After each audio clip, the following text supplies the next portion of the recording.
এবার আরো কিছু সংবাদ জানিয়ে দেব এক নজরে। সাবেক প্রধানমন্ত্রী শেখ হাসিনার ছেলে সজীব ওয়াজেদ জয়কে অপহরণ এবং হত্যা চেষ্টা মামলায় 7 বছরের সাজার বিরুদ্ধে আপিল করে খালাস পেলেন সাবেক সাংবাদিক শফিক রেহমান। তাকে খালাস দিয়ে রায় ঘোষণা করে ঢাকার ৪র্থ অতিরিক্ত মহানগর দায়রা জজ আদালত।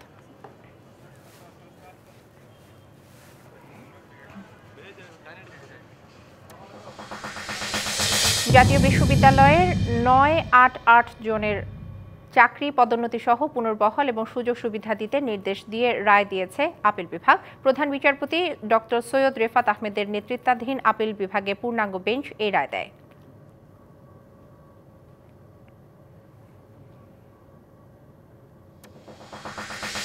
তিন দফা দাবিতে দ্বিতীয় দিনের মতো সরকারি প্রাথমিক বিদ্যালয়ের সহকারী শিক্ষকরা কর্মবিরতি পালন করছেন। তবে শিক্ষার্থীদের স্বার্থে বিভিন্ন জেলায় অধিকাংশ স্কুলে পাঠদান চলমান রেখে ক্লাস নিচ্ছেন শিক্ষকরা।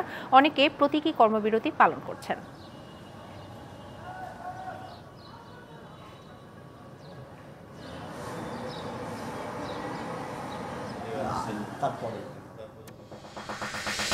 সাভারের কোটবাড়ি এলাকায় দুর্বৃত্তের ছুরিকাঘাতে এক ব্যক্তি নিহত হয়েছে। সকালে সাভারের কোটবাড়ি এলাকা থেকে নিহতের মরদেহ উদ্ধার করে পুলিশ।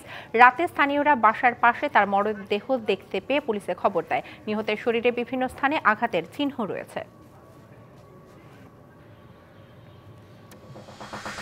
পল্লী বিদ্যুৎ সমিতির কর্মচারীদের 7 দফা দাবি আদায়ে টানা 7ম দিনের মতো চলছে ধর্মঘট। এতে ভোগান্তিতে পড়েছেন নারায়ণগঞ্জ জেলার প্রায় 10 লাখ গ্রাহক এবং ক্ষুদ্র শিল্প প্রতিষ্ঠানগুলো। ভুক্তভোগী গ্রাহকরা জানান, ধর্মঘটে প্রতিদিন 4 থেকে 5 ঘন্টা বিদ্যুৎবিহীন থাকতে হচ্ছে।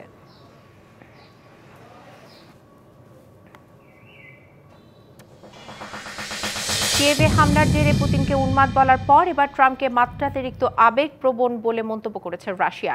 সোমবার মস্কোতে ইউক্রেনের সর্বশেষ রুশ বিমান হামলা নিয়ে ট্রাম্প মাত্রাতিরিক্ত আবেগ দেখিয়েছেন বলে সাংবাদিকদের জানান